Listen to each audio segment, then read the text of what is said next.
마트노조의 그 2010년대 중반에 그러니까 주사파들이 노동운동에 투신한 건 맞는데 네.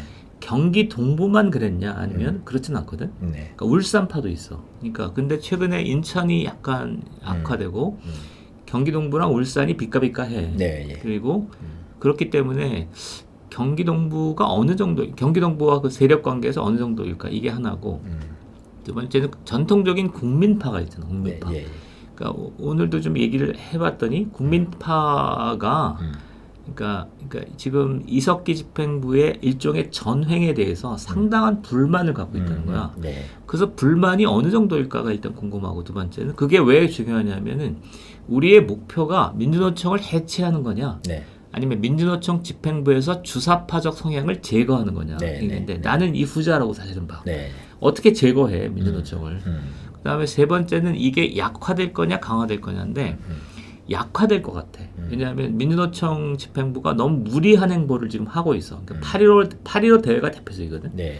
8.15 대회 때 뭐 3자 결의문 발표하고 막 이러는데 그게 현장 노동자들이 볼 땐 이상한 행동이거든. 그러니까 거기에서 조금 약화되고 있고 또 하나는 내가 좀 크게 봤던 건 사드 투쟁이야. 사드 투쟁. 네, 사드 네. 투쟁을 하는 걸 보니까 주사파가 생각보다 많이 약해졌네. 이런 생각이 딱 들더라고.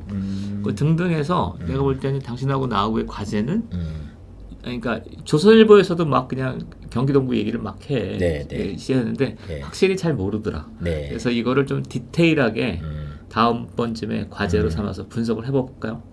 이런 걸 하면 좋을 것 네. 같아요. 네. 아니 그렇게 할 필요는 있는 것 같아요. 지금 이제 경기 동부 쪽 뭐 제 경험으로 의하면은 이석기 경기 동부연합 쪽의 그 조직들이 과거에도 그렇고 지금도 아마 그럴 거라고 봐지는데 다른 여타의 지역 조직들보다 훨씬 어떤 조직관에 대한 조직관이 그래. 조직관에 대한 충성도 이런 걸 굉장히 강조했거든요. 제가 군 제대하고 이렇게 왔는데 그때 1994년이었던 것 같아요. 그 당시에 제 그 당시에 경기 동부 쪽에 연계돼 있던 이제 친구가 당시 내봉이라는 그 책이 있었습니다. 그 중국의 이제 그 노동자 그 관련된 소설인데 내봉. 나사못이라고 전에도 얘기를 한번 드렸습니다만 이 책을 그냥 끼고 다녀요. 내봉은 말 그대로 중국 공산당 당 조직이 시키면 뭐든지 그냥 하는 이런 아주 확고한 조직관을 소유하고 있는 그 당시 노동자였거든요, 중국에.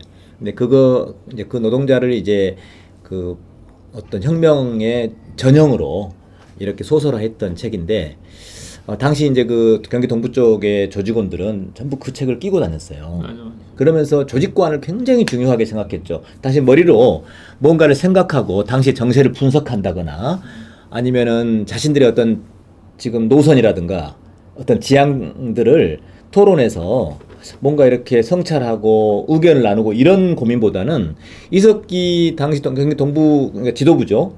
지도부가 오다를 내리면 그걸 어떻게 수행하고 또 그걸 수행하는 것이 혁명이고 뭐 이런 어떤 그러니까 조직감만 아주 과대하게 커졌죠. 그러니까 머리는 텅 비어 있고 머리는 그냥 이해 사람들 그냥 존경하고 따르는 것만 있고 조직감만 있고 실제 현장에서는 그들이 이해서 시키는 대로 아주 성실하게 지난번에 얘기했듯이 학교를 졸업하고 나서 다른 학교에 신입생으로 편입해가지고 놀라운 정도. 다시 운동권이 된다든가 뭐 이런 그 문화가 있었거든요. 근데 저는 지금 민주노총도 결국 통진당 해체 물론 전부터 활동을 했겠습니다만 해체 이후에 본격적으로 민주노총을 장악하기 위한 경기 동부 쪽 특히 이석기 NL 주사파 라인들이 활동을 했을 거라고 저는 이제 일단 보여집니다.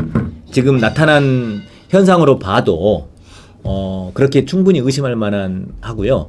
아마 조금 더 조사를 해서 내용을 들여다보면 아마 그런 방향으로 민주노총이 지금 NL 주사파들로 지금 장악돼 가고 있지 않나. 그게 지금 기존의 민주노총 내에 있던 아까 말씀하셨던 그런 PD 계열의 운동권들 있잖아요. 그러니까 PD적 사회주의적 지향 또는 사민주의적 지향 이들하고 아마 불협화음이 이제 있을 것이고 또 두 번째는 어쨌든 노동자 조직의 고유의 영역에서만 활동을 하기를 바라는 이런 어떤 그 단위 조합의 어떤 조합원들 아마 이들의 지향하고도 지금 이 지도부가 가지고 있는 NL 주사파들이 끌고 가려고 하는 그들의 이 지향과 좀 마찰이 생기고 지금 이번에 화물연대 투쟁이라든가 공공운수라든가 지금 민노총 지도부 내의 어떤 균열이라든가 저는 이런 게 결국 NL 주사파 경기 동부를 중심으로 NL 주사파 조직의 리더십이 근본적으로 흔들리고 있다.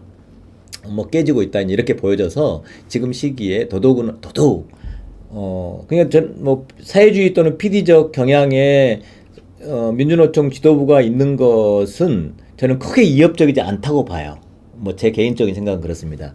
근데 이제 지금 NL 주사파 경기 동부연합의 이런 지도부들이 북한과 연계한 이런 어떤 민주노총을 그런 방향으로 운영하거나 그런 시위나 집회나 그런 투쟁 구호를 끊임없이 내걸고 또 민주노총의 막대한 또 자금력을 동원해 가지고 그런 활동을 한다는 건 저는 우리 사회에서 큰 이제 짐이고 좀 위협적인 요소라고 보기 때문에 저는 이거를 가려서 문제를 좀 풀어야 된다. 그래서 우리 뭐 시민 단체도 그렇고 뭐 정부 차원에서 그렇고 충분하게 그런 점들을 좀 뭐 대응할 필요가 있다 이렇게 보입니다.